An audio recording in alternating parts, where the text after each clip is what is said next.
Hello, I'm Johnny from Job for a Cowboy, and you're watching the concert Cruizer.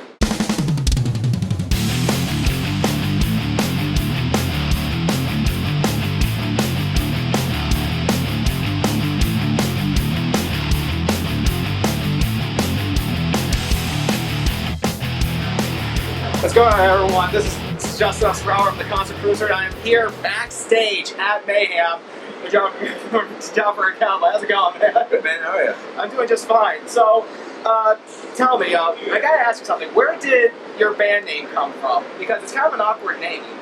Yes, my favorite question of them all.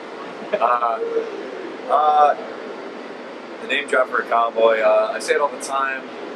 I've been trying to make a story up. You know, something that sounds somewhat interesting, because the name is so ridiculous and stupid at the same time, especially for the type of music we play.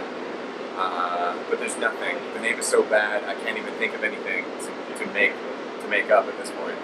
But in general, you know, we started the band at a really early age, and somebody just called it out, and we've stuck with it ever since. Well, it seems to be working for you. I suppose so.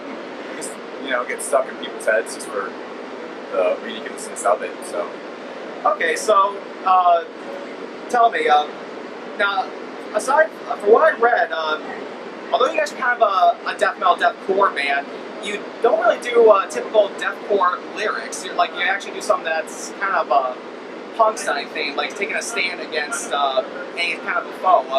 Where did the idea from that come from? Just the idea of the more political concept around the band.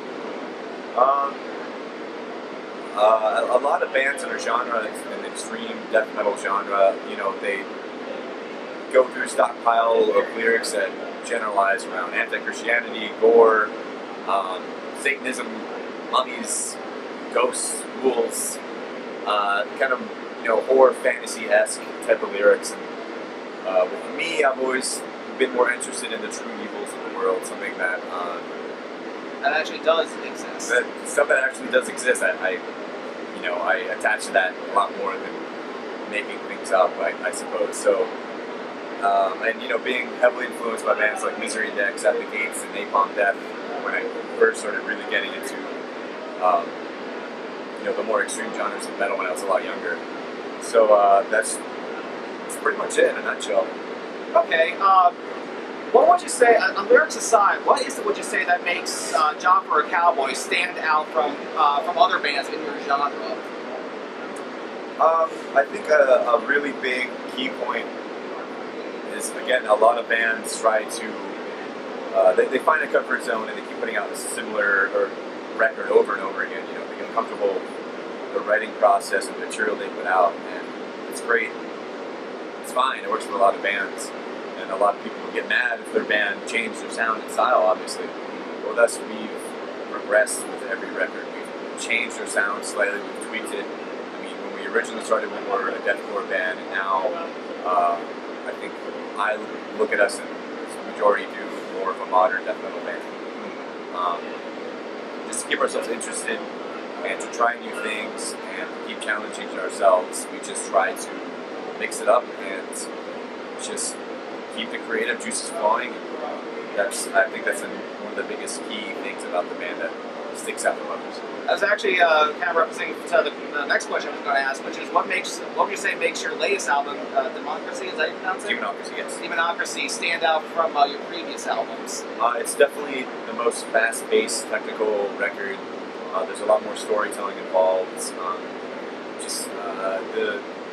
The musicianship is a lot better in my eyes. I just think it's all around a better record. I think as we get older, we get better at what we do, and we want to try new things, and we know what we're good at. So we try to lean on those things, and we understand things that don't work, and we put that to the side. So it's just an evolving progression. Okay. What's been the crowd's reaction to Job for a Cowboy? Well, in these big kind of festival atmospheres, this atmosphere, you know, with the bigger crowds, bigger audiences, it's always been awesome. You never really know what to expect, especially this type of thing. You know, so many people are coming out for the main stage bands. Yeah. Obviously, but we just always get an amazing reaction. Same thing in 2009.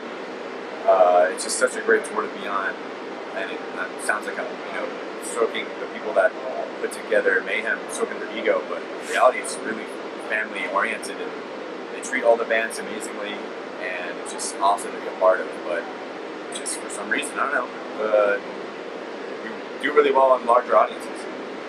What's been the craziest thing you've ever seen happen on tour? Not just throughout your entire career. It's obviously a lot of drunken fiascos in the back. I mean, there's so many stupid stories. I think just the worst thing is seeing so many people get injured. Yeah.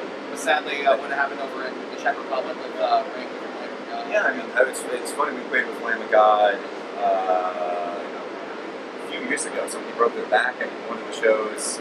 It's just, especially in these big audiences, someone gets hurt every day, multiple times a day. So I think that's probably one of the crazier things to see, especially in this atmosphere on a daily basis. Okay. One thing I've also been wondering is how do you let you guys train yourselves to play faster than your previous album? Because I don't think people seem to realize just how much more brutal you have to be and how much effort and practice that takes. We don't really put any thought into it. I think that's just the music we enjoy. I mean, we honestly don't just listen to metal and extreme genres of metal. We listen to everything. We're pretty open-minded. Yeah, no one listens to one type of music. Yeah, I think especially if you interview yourself a band and they tell you, I only listen to metal, they're probably lying to you, or they're just really weird. Yeah. But I mean, there's no real training or thought process into it. This is just kind of the stuff we wanted to do, we wanted to write, and it just kind of comes into fruition.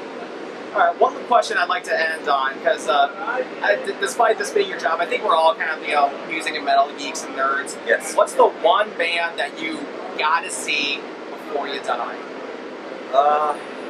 Honestly, I've played with majority of my heroes growing up. It's really hard at this point. I mean, I've been touring and doing a lot of stuff for almost just about 10 years. So a band that I haven't seen at this point that I'd really love to see is I'd love to see Bjork. I'd love to see Muse. Nice. I feel like in the metal world, I've kind of seen just about everything I could have ever cared to see. All right, let's rephrase that. A band you'd like to tour with? A band I'd like to tour with? I'd like to tour with Bjork. I'd like to tour with Muse. It's kind of the same spiel. I mean, if I could go back in time, it's the most common answer if it was a metal band is Pantera. May rest his soul. I mean, yeah. All right, I can't thank you enough for your time, sir. Thank you so much, and I'll be right back with Butcher Babies right here.